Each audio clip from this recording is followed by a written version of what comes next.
Good morning everyone. आज हम लोग जिस एडिटोरियल की चर्चा करने वाले हैं वो रिलेटेड है कोरोना वायरस यानी कोविड-19 से। और आज कल ये बहुत ही ज़्यादा हॉट टॉपिक बना हुआ है डिस्कशन के लिए, क्योंकि एक नया वेरिएंट रिपोर्ट किया गया है साउथ अफ्रीका में और वहाँ से स्टार्ट होकर के करीब 29 to 30 ऐसे कंट्रीज़ है जहाँ पे इसका स्प्रेड हो चुका है, यानी ये फैल चुका है, ट्रांसमिट हो चुका है। चिंता की विषय ये है कि भारत में भी ऐसे मामले देखने को मिले हैं और जो नया वेरिएंट है, म्यूटेंट है ओमिक्रॉन, जिससे करीब 21% कल तक का रिपोर्ट है, ऐसे लोग इससे क्या हैं, संक्रमित हो चुके हैं, यानी नए वेरिएंट से। एक और डेल्टा अभी भी हमारे देश में या पूरे विश्व को परेशान किया हुआ है, वहीं उसका नया म्यूटेंट और वेरिएंट भी हम लोगों को तबाही में डाल सकता है। एक थर्ड वेव का आसार दिख रहा है। लेकिन यहाँ पे समझने वाली बात ये है कि अभी तक हम लोग ये नहीं साइंटिफिकली प्रूफ कर पाए हैं कि ये जो ओमिक्रॉन है हमारे लिए कितना घातक हो सकता है। क्या ये जो वैक्सीन, मौजूदा वैक्सीन हम लोगों ने लिया है, उसको सरपास कर सकता है? कैसे लोग इसके चपेट में जल्दी आ सकते हैं और इसका जो ट्रांसमिशन का जो स्पीड है वो क्या हो सकता है? इन सब मामलों को लेकर के अभी भी हम लोग साइंटिफिकली कुछ प्रूफ नहीं कर पाए हैं और अभी प्रूव नहीं हुआ है। इसके बावजूद भी कई तरह के कयास लगाए जा रहे हैं, जिसके वजह से खामखा लोग पैनिक हो रहे हैं। अब जो स्थिति है इसमें पैनिक होने की ज़रूरत नहीं है। पैनिक इसलिए नहीं होने की ज़रूरत है क्योंकि नए नए वेरिएंट्स आते रहेंगे। ये कोरोना अभी जाने वाला है नहीं, तो इसके अलग अलग म्यूटेंट्स आएंगे, अलग अलग वेरिएंट्स आएंगे। ज़रूरी इस बात की है कि हम लोग इसको कैसे कंटेन करें, कैसे इसको हम लोग रोकें। और इसके स्प्रेड को रोकने के लिए ज़रूरी है कि हम लोग अपने आप पे सेल्फ लॉकडाउन लगाएं। लॉकडाउन की ज़रूरत नहीं है, सेल्फ लॉकडाउन। अपना अगर जो भी नियम कानून होता है, प्रोटोकॉल्स होते हैं, उसको फॉलो करें। लेकिन जिस प्रकार से जो पैनिक क्रिएट किया जा रहा है, इससे ये लगता है कि हम लोग थर्ड वेव की ओर जा रहे हैं। और इसका ट्रांसमिशन का जो रफ्तार है साउथ अफ्रीका से अगर कंपेयर करें या उसके लिहाज से देखें तो काफ़ी तेज़ी से बढ़ रहा है। तो सावधानी की ज़रूरत है। लेकिन उसी बीच में और इसी बीच में कहो कि एक नई बात सामने आ रही है कि जो डेवलप्ड कंट्रीज़ हैं जहाँ पे, या फिर डेवलपिंग कंट्रीज़ है जहाँ पे वैक्सीन्स अवेलेबल हैं, वहाँ पे बूस्टर डोज़ की बात कर रही है। यानी बूस्टर शॉट या डोज उसको कहते हैं जो आपकी इम्यूनिटी को और बेहतर बना सकता है। यानी आप ऑलरेडी 2 डोजेज़ ले चुके हैं, एक और डोज़ नए वेरिएंट से फाइट करने के लिए अगर आप एडिशनल लेना चाहते हैं तो उसको बूस्टर डोज़ कहते हैं। तो क्या भारत को बूस्टर डोज़ के लिए तैयार होना पड़ेगा? क्या भारत को, जहाँ पे अभी भी 50% ही फुली वैक्सीनेटेड लोग हैं, वहाँ पे बूस्टर डोज जैसी बातों को कहना सही है? इन सब बातों पे हम लोग चर्चा करेंगे आज। तो शुरुआत करते हैं आज के जो टाइटल है उसी से। और टाइटल में आप देख सकते हैं बूस्टर शॉट। जैसा कि मैंने बताया कि जो फुल्ली वैक्सीनेटेड हैं या ये दोनों डोजेज़ ले चुके हैं किसी भी वैक्सीन का, उसके बाद एक एडिशनल डोज़ की बात की जा रही है, वो बूस्टर डोज़ है। On third covid vaccination dose, यानी बूस्टर्स का मतलब क्या होता है? थर्ड वैक्सीनेशन डोज हो गया। 2 तो ऑलरेडी ले चुके हैं। उसके बाद आगे देखिए, availability, coverage and scientific evidence. Availability का मतलब होता है उपलब्धता, कवरेज मतलब कितना एरिया वो कवर किया है, यानी कि कितने लोगों को कवर किया है, और साइंटिफिक एविडेंस, साइंटिफिक मतलब होता है रिलेटेड टू साइंस, यानी वैज्ञानिक एविडेंस का मतलब साक्ष्य या प्रमाण। Should decide approval of booster shots, इसको डिसाइड करने दीजिए किस चीज़ को, कि अप्रूवल यानी सहमति मिले कि नहीं, किस चीज़ के लिए? बूस्टर शॉट्स के लिए। यानी बूस्टर शॉट्स देने से पहले इस बात को देख लेना होगा कि हमारे पास अवेलेबिलिटी है कि नहीं, कितने लोगों को हम लोगों ने अभी तक कवर किया है, और साइंटिफिक एविडेंस यानी जो सबसे इम्पॉर्टेंट चीज़ है कि वैज्ञानिक रूप से क्या साक्ष्य मिलते हैं कि बूस्टर डोज की ज़रूरत है ओमिक्रॉन के लिए। इन सब बातों पर ही डिसाइड किया जाएगा कि बूस्टर डोज को अप्रूवल, मंजूरी मिले या नहीं मिले। अप्रूवल का मतलब मंजूरी। आइए देखते हैं। ऑन नवंबर 22 यानी 22 नवंबर को द डायरेक्टर जनरल ICMR के द्वारा कहा गया है डायरेक्टर जनरल हैं ICMR के, उनके द्वारा कहा गया है, सेड दैट, कहा कि there was no evidence, scientific evidence, किसी प्रकार का कोई वैज्ञानिक साक्ष्य नहीं है, thus far to administer a booster vaccine dose to fully vaccinated people. यानी कहा जा रहा है इसलिए कि अभी जो है, जो पूरी तरह से वैक्सीनेटेड लोग हैं उनको वैक्सीन का डोज यानी बूस्टर डोज यानी थर्ड डोज देने की बात जहाँ पे है, यानी साइंटिफिक रूप से ये साक्ष्य नहीं मिला है, जिसकी वजह से अभी जो है एडमिनिस्टर करने की बात जो है थर्ड डोज की वो नहीं है।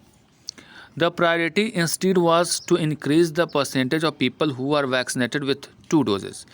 पहला जो प्रायोरिटी ये है, उसके बदले में यानी थर्ड डोज देने के बजाय अभी जो प्रायोरिटी है, जो अभी तवज्जो दिया जा रहा है, वो इस बात पे दिया जा रहा है कि जो परसेंटेज ऑफ पीपल को बढ़ाना, कैसे लोगों का परसेंटेज जो वैक्सीनेटेड है दोनों डोजेज से। यानी ICMR ने कहा कि साइंटिफिक एविडेंस ऐसा कुछ नहीं मिला है, इसलिए जो प्रायोरिटी सबसे पहले इस बात को देनी चाहिए कि सबसे ज़्यादा उसकी संख्या बढ़ाइए जो दोनों डोजेज ले चुके हैं। एक तरफ पूरा लोग सेकेंड डोज लिया हुई नहीं और बूस्टर डोज कैसे दे सकते हैं, तो ज़्यादा जरूरी इस बात की है कि पहले दोनों ही डोजेज लोगों तक पहुंचाया जाए, उसके परसेंटेज को बढ़ाया जाए, फिर बाद में वो देखा जाएगा। The health minister too said the priority was to fully vaccinating all adults. Health minister जो है उन्होंने भी कहा कि सबसे पहले जो तवज्जो दी जाएगी वो पूरे तरह से वैक्सीनेशन की, यानी फुली जो वैक्सीनेटेड हैं यानी दोनों डोजेज ले चुके हैं, यानी जो एडल्ट्स हैं उनके then on booster shot immunization through adequate vaccines were available. और फिर कहा गया तब हम लोग बूस्टर शॉट के बारे में सोचेंगे जब हमारे पास पर्याप्त मात्रा में वैक्सीन अवेलेबल होगा।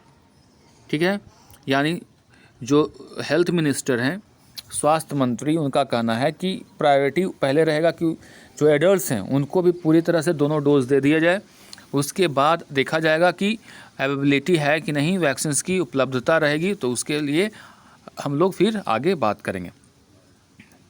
Even when there was growing clamor from a few states for booster doses, once the new variant with a high transmissibility causing a huge surge in cases in South Africa became known।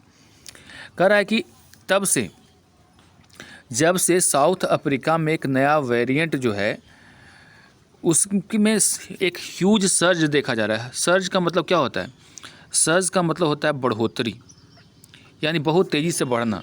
तो जो higher ट्रांसमिबल जो है यानी transmissible जो disease है, जिसका एक नया वेरिएंट है ओमिक्रॉन, जब से साउथ अफ्रीका में देखा गया है तब से अलग अलग राज्यों से क्लेमर का मतलब क्या होता है? क्लेमर का मतलब शोर होता है। कुछ स्टेट्स से शोर सुनाई देने लगा है बूस्टर डोजेज के लिए। यानी फिर से इसको समझते हैं, थोड़ा सा लेंदी हो गया।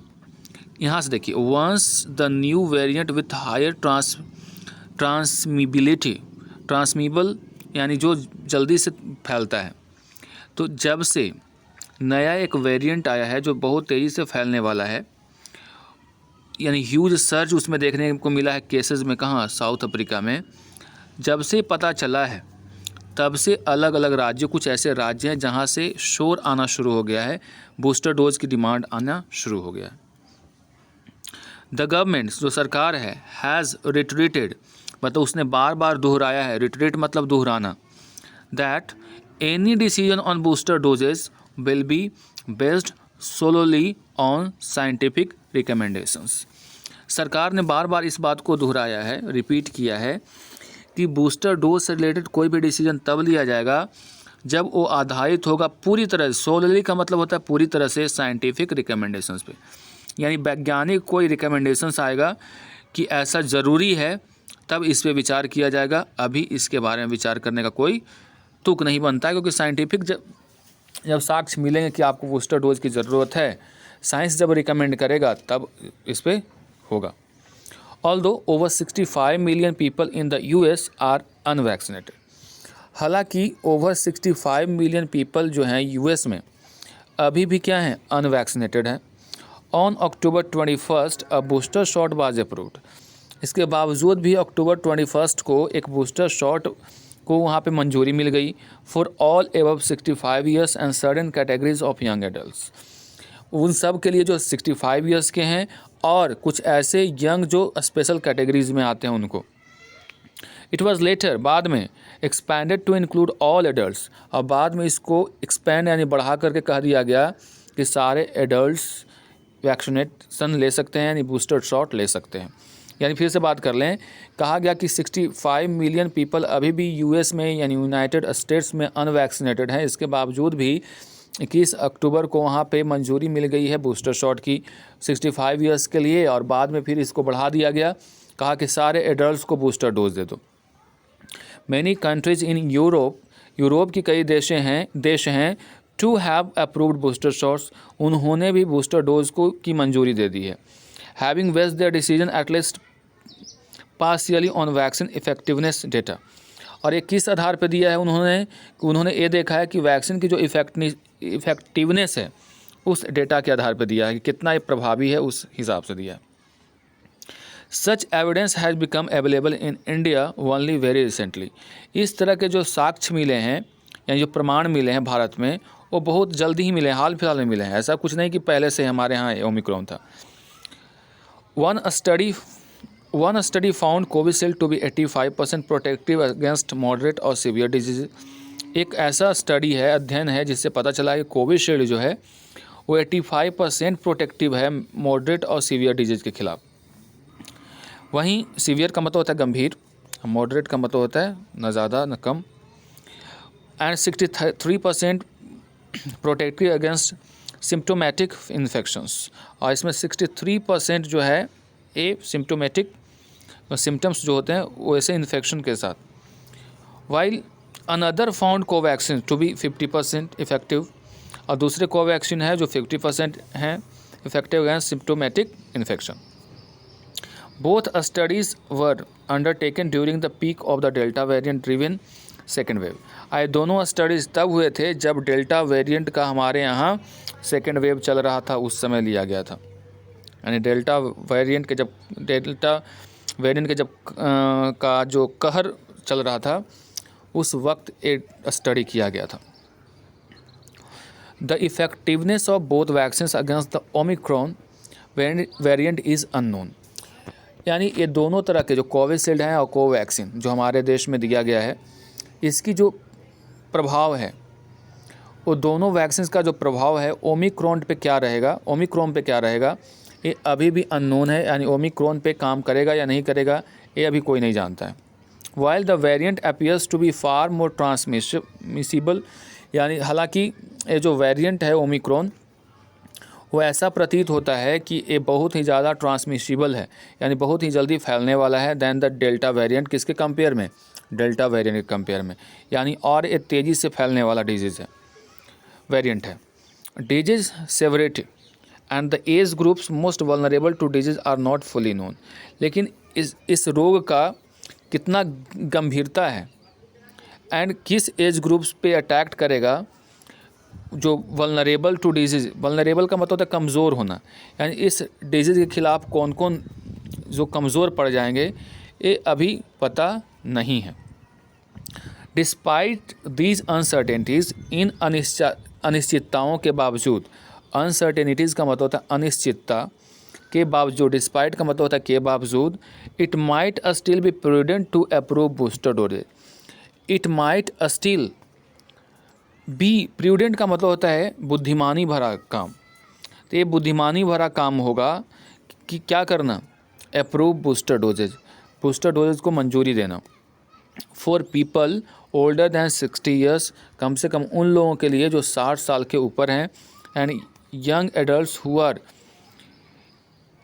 इम्यूनो कॉम्प्रोमाइज्ड, और ख़ास करके वैसे एडल्ट्स जो कि इम्यूनो कॉम्प्रोमाइज्ड हैं, यानी कहने का मतलब यह है कि उनके अंदर रोग प्रतिरोधी क्षमता की कमी है, और हैव कोमॉर्बिडिटीज़, यानी जिनको इसके अलावे दूसरे रोग हैं जैसे डायबिटीज़ हैं, हार्ट का प्रॉब्लम है, यानी जो कोमॉर्बिडिटीज़ हैं साथ साथ जो चलने वाले और भी डिजीज़ हैं, तो वैसे लोगों के लिए अलाउ कर देना चाहिए बूस्टर डोज, ये कहना है।